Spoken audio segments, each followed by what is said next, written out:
실패가 성공의 디딤돌이 될 수가 있습니다. A failure can become a stepping stone to success. 우리가 흔히 말하는 말 중에도 실패는 성공의 어머니다 하는 말을 종종 합니다. 우리 인간에게 있어서 가장 무서운 것은 실패가 아닙니다. 더 무섭고 비참한 것은 그 실패에서 다시 일어설 수 없는 실패인 것입니다. 우리가 어떤 사람의 인격과 사람됨을 측정하고 평가해 보려면 성공한 때보다 그가 실패한 때에 어떻게 그 실패에 대해서 대처하느냐 하는 것을 보면 더 정확히 알 수 있는 것입니다. 오늘 본문은 바로 실패가 성공의 디딤돌이 될 수 있다는 것을 우리에게 가르쳐 줍니다. 베드로가 어떻게 그 실패 밑바닥에서 성공으로 도약했는가 하는 것을 보여주는 중요한 교훈을 담고 있습니다. 베드로는 게네사렛 호숫가에서 밤이 맞도록 고기를 잡았습니다. 그러나 한 마리의 고기도 잡지 못했습니다. 이것은 베드로에게 있어서 예사로운 사건이 아니었습니다. 다른 것은 몰라도 고기 잡는 데는 베드로는 선수였습니다. 전문가였습니다. 박사였습니다. 두 번째 가라고 해도 서러울 정도로 어떻게 고기를 잡는가를 잘 알고 있었습니다. 아마 베드로는 그때 좋은 배를 마련했을 것입니다. 또 최상의 장비와 그물을 준비했을 것입니다. 또 어디에 그물을 던져야 많은 고기를 잡을 수 있다고 하는 것을 잘 알고 있었습니다. 베드로만큼 고기잡이의 노하우를 잘 알고 있는 사람은 별로 없었던 것입니다. 또 고기잡이가 그의 생업이었기 때문에 최선을 다해서 고기잡이를 했던 것이 틀림없습니다. 그러나 밤새도록 그물을 던졌지만은 잡은 것이 하나도 없었습니다. 빈손으로 그 다음날 해변가에서 그물을 씻고 있었습니다. 이 순간처럼 어부들에게 있어서 공허감과 허탈감에 빠질 데가 없습니다. 낙심과 좌절감에 빠지는 경우가 없는 것입니다. 목을 길게 빼고 기다리는 처자식을 향해 빈손으로 들어간다고 하는 것은 어부들에게 있어서 죽음만큼이나 고통스러운 순간입니다. 바로 이 실패의 밑바닥에서 낙심하고 좌절하고 있을 적에 예수님이 다가이 옵니다. 베드로를 향해 말합니다. 내 배를 좀 타고 내가 말씀을 가르치고 설교할 수 있게 해달라고 말합니다.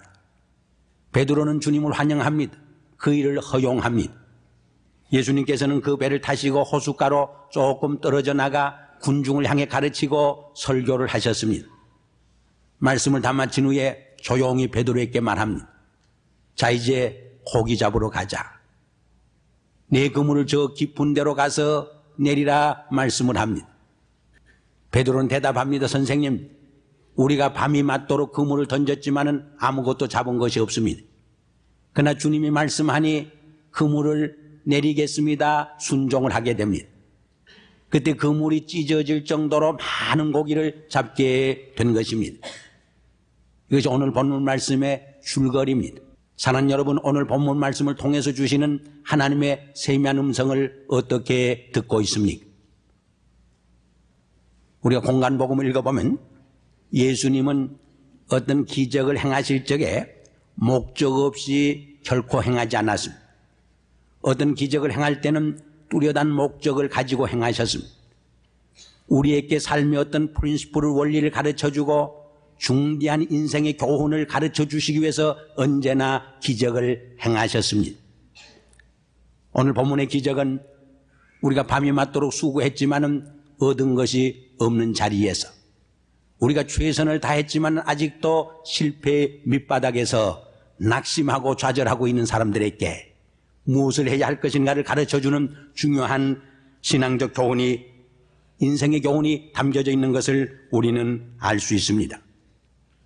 우리가 최선을 다하지만은 충분하지 않을 때가 많습니다. 그때 우리가 무엇을 하고 어떻게 해야 하는 것입니까? 우리의 자녀들이 열심히 공부했지만은 A 학점을 맞지 못하고 C 학점을 맞아올 때가 있습니다. 그때 우리는 뭐라고 말합니다? A학점은 아브노말한 사람이 받는 것이고 C학점은 크리스찬이 받는 것이다.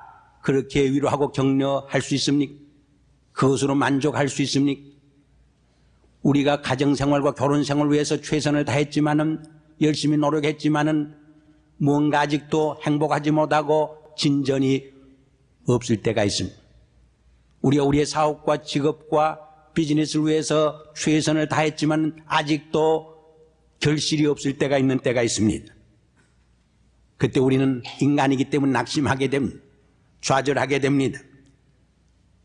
그때 우리는 이렇게 살 바에는 모든 것을 털어버리고 어디론가 멀리 떠나고 싶습니다. 심지어는 자기의 목숨을 끊고 싶다는 충동까지 느낄 때가 있는 것입니다. 이런 상황에서 우리가 어떻게 다시 시작할 수 있습니까? 이런 상황에서 어떻게 우리가 성공적인 삶을 창출해 낼 수 있는 것입니까? 오늘 본문 말씀에 보면 아주 대조적인 두 개의 사건이 기록된 것을 봅니다. 하나는 첫 번째 고기잡이입니다. 그들은 밤새도록 밤잠을 자지 못하고 그물을 던졌지만은 얻은 것이 하나도 없었습니다. 두 번째 고기잡이는 그저 몇 분 동안 그물을 던졌는데 그물이 찢어질 정도로 많은 결실을 열매를 수확을 거두게 된 것입니다. 그런데 문제는 이 둘 사이에 어떤 차이가 있느냐 하는 문제입니다. 무엇이 다른가 하는 문제입니다. 꼭 같은 배에서 고기를 잡았습니다. 꼭 같은 그물과 장비를 가지고 고기를 잡았습니다. 꼭 같은 사람들이 고기 잡으려 했습니다. 꼭 같은 바다에서 그물을 내렸던 것입니다. 그런데 무엇이 그렇게 엄청난 차이를 만들어낸 것입니까?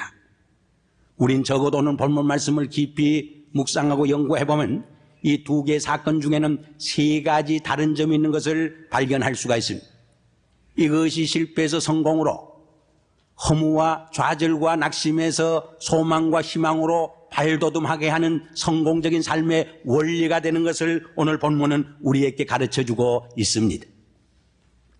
그러나 먼저 우리가 기억해야 할 중요한 교훈이 하나가 있습니다. 그것은 하나님은 우리의 성공적인 삶에 깊은 관심을 갖고 있다고 하는 사실입니다. 우리 하나님은 우리가 헐벗고 굶주리고 가난하고 병들고 실패하고 비참하게 살기를 원하는 하나님이 아닙니다. 우리가 건강하게 살고 성공하고 행복하게 살기를 원하시는 좋으신 하나님인 것을 우리는 분명히 믿을 수 있어야 하는 것입니다. 예를 들어서 제 딸이 저를 찾아왔습니다. 아버지, 저는 완전히 실패했어요. 저는 소망이 없어요. 희망이 없어요. 저는 하는 일마다 늘 실패하니 실패하도록 태어난 모양이죠. 정말 저는 너무나 비참해요. 그렇게 말을 했다고 가정합시다. 그때 아버지로서 뭐라고 말하겠습니까? 그 말을 들으니까 내가 참 기쁘고 즐겁구나. 그 말을 들으니까 내 마음이 참 행복하구나. 그 말을 들으니까 고소하구나. 그렇게 대답하겠습니까? 아마 그렇게 대답할, 그렇게 응답할 아버지는 세상에 한 사람도 없을 것입니다. 그 딸이 고통당하고 괴로워하는 것 이상으로 마음의 고통과 아픔을 당하는 것이 아버지의 심정입니다. 자녀들이 당하는 고통과 아픔과 실패의 그 가슴앓이보다 더 많은 고통과 아픔을 겪는 것이 부모의 마음인 것입니다. 우리 부모들은 자녀들이 이 땅에서 할 수 있는 최상의 삶을 살기를 원합니다. 그들이 될 수 있는 최상의 인격자와 존재가 되기를 원합니다.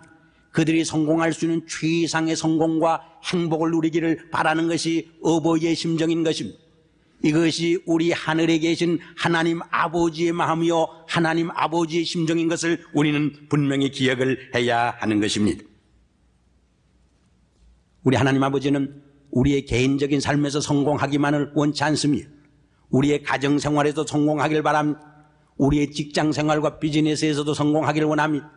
우리의 영적 성장과 인간관계에서도 성공하기를 원하시는 좋으신 하나님인 것입니다. 그럼 오늘 본문을 통해서 보여주는 세 가지 성공적인 삶의 원리가 무엇입니까? 그 첫째가 5장 3절에 기록되어 있습니다. 한번 5장 3절을 같이 읽겠습니다.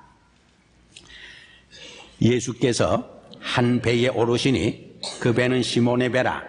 육지에서 조금 뛰기를 청하시고 앉으사 배에서 무리를 가르치시더니, 그것은 예수님이 베드로와 함께 배에 계셨다고 하는 점입니다. 이것이 첫 번째 고기잡이와 근본적으로 다른 점이었습니다. 예수 그리스도의 현존이 그렇게 엄청난 차이를 갖다 주었습니다. 제자들이 첫 번째는 제 마음대로 제 욕심대로 고기잡이를 했습니다. 그러나 두 번째 고기잡이에서는 하나님을 모시고 했습니다. 예수 그리스도를 모시고 고기잡이를 한 것입니다. 성공적인 삶의 첫 번째 원리는 하나님이 우리와 함께 현존케 하는 일입니다. 다시 말해서 우리 배 안에 예수 그리스도를 모시는 삶인 것입니다. 이것이 스타팅 포인트, 이것이 출발점인 것입니다. 우리의 삶 속에 예수 그리스도를 모시고 사는 것 이상으로 우리의 삶 속에 큰 영향력을 미치게 하는 것이 없습니다. 예수 그리스도를 모시고 사는 삶처럼 우리의 삶을 성공적으로 풍성한 삶의 열매를 맺게 하는 비결이 없는 것입니다. 이 베드로에게서는 배가 그의 삶의 터전이었습니다. 이 배가 그에게 있어서는 사업체였습니다. 비즈니스였습니다. 아주 중요한 것은 이 베드로가 예수님에게 자기의 비즈니스를 맡겼다는 것입니다. 그 비즈니스 속에 들어오시도록 허용했다는 것입니다. 이 비즈니스를 예수 그리스도의 미니스트리의 플랫폼으로 발판으로 삼도록 허용했다고 하는 것입니다. 우린 종종 나의 사업을 하나님이 어떻게 보시는가, 나의 비즈니스를 예수님이 어떻게 평가하시는가 하는 질문을 던져볼 필요가 있습니다. 우린 종종 거룩한 삶과 세속적인 삶을 분별하려고 합니다. 구별하려고 합니다. 분리시켜 놓으려고 합니다. 그러나 이것은 우리의 사업과 비즈니스를 하나님이 축복하지 못하도록 만드는 이유 중에 하나인 것을 분명히 기억을 해야 합니다. 하나님은 우리가 바치는 모든 것을 축복하십니다. 우리가 우리의 물질을 바칠 적에 하나님께서는 우리의 물질 생활에 축복하십니다. 우리가 우리의 일부를 바칠 적에 하나님은 우리의 일부를 축복하십니다. 우리가 우리의 삶의 전체를 바칠 적에 하나님께서는 우리의 삶의 전체를 축복하십니다. 우리가 영적 생활만 바칠 적에 영적 생활만 축복하십니다. 그러나 우리의 육신 생활을 바치고 가정 생활을 바칠 적에 우리의 육신 생활과 가정 생활을 축복하시는 것입니다. 우리의 사업과 비즈니스를 하나님께 바칠 적에 하나님께서는 그 비즈니스를 축복해 주시는 법입니다. 베드로가 그의 사업을 주님께 바쳤을 적에 처음에는 주님이 그 사업을 이용하시고 사용했지만 이제는 주님이 그 비즈니스를 축복하는 장면을 보게 됩니다. 그러면 예수님은 우리에게 말씀합니다. 먼저 그의 나라와 그 의를 구하라. 그리하면 내가 모든 것을 더하여 주시리라.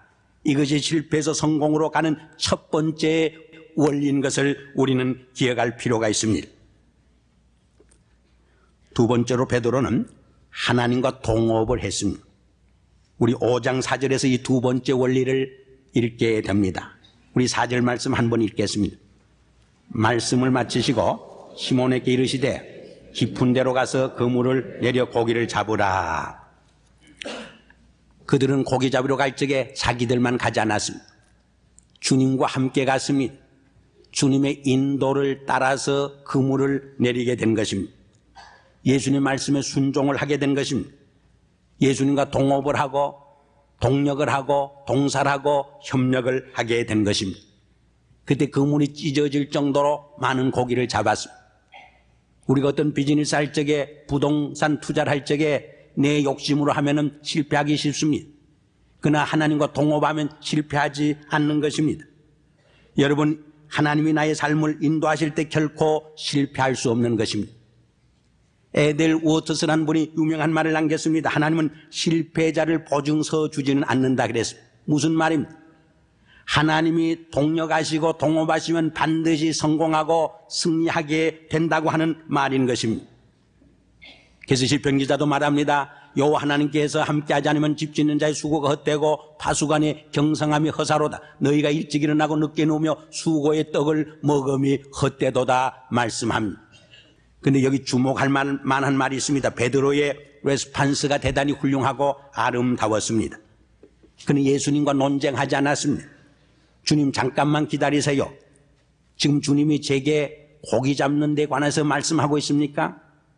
고기 잡는 데는 주님보다 내가 낫습니다. 내가 고기 잡는 데는 박사요 선수요 전문가입니다. 나의 잔뼈가 이 호수에서 자랐습니다. 그런데 저보고 이렇게 고기 잡으라고 말하다니요. 그게 말이 됩니까? 악유하지 않았습니다. 그는 속으로 중얼거리지도 않았습니다. 많은 사람들이 일하면서도 속으로 중얼거립니다. 원망하고 불평하면서 합니다. 그는 주저하거나 지체하지도 않았습니다. 변명도 하지 않았습니다. 질문을 던지지도 않았습니다. 그것은 주님 다 해봤어요. 어젯밤에 우리가 여러 번 시도해봤어요. 그러나 아무런 소득이 없었습니다. 그렇게 변명하지도 않았습니다. 핑계나 구실을 대지도 않았습니다. 피곤하다고 짜증을 부리지도 않았습니다. 무조건 순종했습니다. 주님 말씀이 오니 우리가 그물을 내리겠습니다. 순종하고 실천에 옮겼던 것입니다. 그때 그물이 찢어질 정도로 많은 결실을 수확을 거두게 된 것입니다.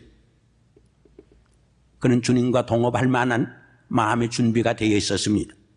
그러므로 기쁘고 즐거움으로 협력했습니다. 그는 자원하는 마음으로 순종한 것입니다. 주님은 깊은 데로 가서 그물을 내려 고기를 잡으라고 했습니다. 왜 주님은 깊은 데로 가서 그물을 던져 고기를 잡으라고 말했을까요? 거기에 큰 고기들이 있기 때문이라고 생각합니다. 얕은 물가에는 작은 고기들이 있습니다. 피레미들만 있습니다. 깊은 곳으로 가야 큰 고기를 잡을 수가 있습니다. 그런데 많은 사람들이 인생의 얕은 물가에서 허우적거립니다. 왜 그렇습니까? 안전 때문입니다. 깊은 곳에 들어간다는 것은 위험합니다. 모험이 필요합니다. 광풍이 불고 파도가 일어날 수 있습니다. 배가 암초에 걸려서 파산을 당할 수도 있는 것입니다. 그러므로 인생의 얕은 물가에서 안전을 추구할 때가 너무나 많습니다. 그러나 주님께서는 깊은 곳으로 들어가라고 말씀합니다. 믿음으로 모험하라고 말합니다. 믿음으로 모험하는 곳에 기적이 일어나고 창조적인 삶이 일어날 수 있음을 우리에게 말씀하고 있는 것입니다. 마지막 세 번째로 그들은 하나님의 약속을 기다렸습니다. 5장 5절에 보면 그들은 하나님의 약속을 의지하고 행동으로 옮겼습니다. 말하자면 자기들은 밤새껏 실패했지만은 주님의 말씀에 순종하면 반드시 놀라운 역사가 일어나리라는 기대감을 가지고 행동에 옮긴 것을 우리는 충분히 알 수 있습니다. 그들이 다시 고기잡이를 시도했다는 그 자체가 그러한 믿음과 확신을 가지고 기대감을 가지고 순종했던 것을 우리에게 보여주는 이야기인 것입니다. 예수님은 베드로에게 베드로야 내가 이번에는 많은 고기를 잡아줄 테니까 그렇게 하라 말씀하지 않았어요. 그렇게 말씀할 필요도 없었습니다. 그저 단순히 깊은 데로 가서 그물을 던지라 했지만은 베드로는 믿음으로 그 말이 무슨 말을 뜻하는가 하나님께서 나의 삶을 위해서 약속해 주는 세미한 음성을 들을 수 있었던 것입니다. 그러므로 이번에는 자기의 기술이나 자기의 경험을 의지하지 않았습니다. 자기의 실력을 의지하지 않았습니다. 자기의 어떤 인간적인 생각을 의존하지 않았습니다. 모든 인간적인 염려와 근심과 실패의 아픔도 주님께 다 맡기고 정말 용감히 열심히 예수님 말씀 그대로 순종하면서 그물을 깊은 곳에 내리게 된 것입니다. 그때 그물이 찢어질 정도로 많은 고기를 잡게 된 것입니다. 사랑하는 여러분, 우리가 하나님을 모시고 그의 계획을 따라 그와 함께 동력하며 기대감을 가지고 순종할 때 결코 실패할 수 없는 것입니다. 놀라운 결과가 반드시 있습니다. 놀라운 삶의 기적과 축복이 일어나게 되어 있습니다. 물론 실패의 자리에서 이 말씀을 순종한다는 것이 그렇게 쉽지 않은 경우도 없지 않아 있습니다. 우리가 여러 가지 말로 변명하고 여러 가지 구실을 댈 수가 있습니다. 주님, 제 사정을 정말 모르시는군요. 저는 지금 제 환경이 그럴 처지가 못 됩니다. 다시 시도할 만한 용기와 정말 힘이 없습니다. 얼마든지 우리는 구실을 대고 말을 늘어놓을 수가 있습니다. 그러나 그런 상황에서도 하나님을 모시고 그의 약속을 믿고 새 출발할 때 하나님은 반드시 새 꿈을 주십니다. 새 비전을 주십니다. 새로운 용기와 새로운 힘을 주십니다. 새로운 기적을 우리의 삶 속에 분명히 불러일으키게 되는 줄 믿습니다. 위대한 성공은 언제나 실패 밑바닥에서 시작되어지는 것입니다. 여러분, 톨스토이는 위대한 저작자입니다. 그는 대학교 시절에 unable and unwillingness to learn, 공부할 만한 능력도 없고 의지도 없는 사람이다 딱지를 받았습니다. 그러나 노력했을 적에 그는 세계적인 작가가 될 수 있었던 것입니다. 베이브 루스는 1330번의 스트라이크 아웃을 쳤습니다. 희망이 없는 듯 했습니다. 그러나 그가 최선을 다했을 적에 714번의 홈런을 하는 세계적인 야구 선수가 된 것을 우리는 기억을 하고 있습니다. 오늘 본문 6절과 7절에서는 이렇게 세 가지 원리를 실천했을 때, 순종했을 적에 그 결과가 무엇인가를 보여줍니다. 정말 엄청난 결과를 가져왔습니다. 넘치는 축복을 갖다 주었습니다. 기대 이상의 축복을 하나님은 부어주게 된 것입니다. 그물이 찢어질 정도로, 배가 가라앉을 정도로 많은 수확을 거두었습니다. 그래서 베드로는 이웃 친구를 불렀습니다. 그리고 그 축복을 나눠 가집니다. 그 잡은 고기를 함께 나눠 가집니다. 하나님께서는 언제나 우리가 축복받았을 때 그 축복을 이웃과 더불어 나누어 갖기를 원합니다. 내 혼자 갖기를 원치 않습니다. 우리가 나눠 가질 적에 더 큰 축복으로 채워주시는 요 하나님인 것을 우리는 깨닫게 되는 것입니다. 그렇지 않을 적에 우리의 배가 침몰합니다. 침식됩니다. 샘물이 솟아나는 샘물은 자꾸 퍼서야 샘물로 채워집니다. 퍼 사용하지 않을 적에 썩습니다. 물이 썩어버리게 되는 것입니다. 인생의 삶의 법칙도 똑같은 것을 우리는 기억할 필요가 있습니다. 뿐만 아니라 주님은 베드로로 하여금 고기를 잡는 단순한 어부의 생활에서 사람을 낚는 어부로 불러주시는 모습을 봅니다. 더 높은 차원의 사명을 위해서, 소명을 위해서 하나님께서 그를 더 크게 들어쓰는 모습을 봅니다. 하나님 나라의 일꾼으로 들어쓰는 위대한 장면을 여기서 보게 되는 것입니다.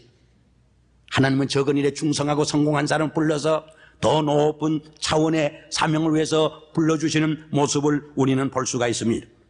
사랑하는 성도 여러분, 우리 중에도 밤새껏 그물을 던졌지만은 한 마리 고기도 잡지 못하고 emptiness, 허탈감에 사로잡힌 분이 있습니까? 실패 밑바닥에서 눈물을 흘리는 분이 있습니까? 오늘 본문 말씀을 통해서 들려지는 주님의 세미한 음성을 들을 수 있길 바랍니다. 여러분의 삶 속에 주님을 모시길 바랍니다. 주님과 동업하시길 바랍니다. 주님과 협력하시길 바랍니다. 주님과 함께 일하시길 바랍니다. 그리고 주님의 명령의 말씀에 순종할 수 있길 바랍니다. 주님의 말씀을 순종할 적에 하나님께서 반드시 우리의 삶 속에 위대한 사건을 불러 일으키라는 확신과 믿음과 기대를 가지고 행동에 옮기시길 바랍니다. 하나님께서는 결코 기대 이상으로, 정말 기대가 끝나지 않게 풍성한 삶으로 여러분을 축복해 줄 줄 믿습니다. 같이 기도하겠습니다. 아버지 하나님, 디베레 바닷가에서 밤새도록 그물을 던졌지만 한 마리 고기도 잡지 못한 베드로처럼 이민의 해변에서 10년 동안 20년 동안 열심히 그물을 던졌지만 한 마리 고기도 잡지 못하고 낙심과 허탈감에 사로잡힌 우리들이 아닙니까? 이런 우리를 찾아오셔서 주님은 깊은 데로 가서 그물을 던지라고 조용히 말씀하는 줄 압니다. 오 주님, 이 음성 속에서 나를 향한 주님의 음성을 듣게 하시고 나를 향한 주님의 사랑의 음성을 순종할 수 있게 하여 주시옵소서. 그리하여 지금까지는 우리가 고기잡이에 실패했지만 두 번째 시도에서는 우리가 많은 수확을 거두는 복된 삶으로, 열매 있는 삶으로 이어지도록 우리의 삶의 전환점이 되게 하시옵소서. 예수 그리스도 이름으로 감사하며 기도드리옵나이다. 아멘.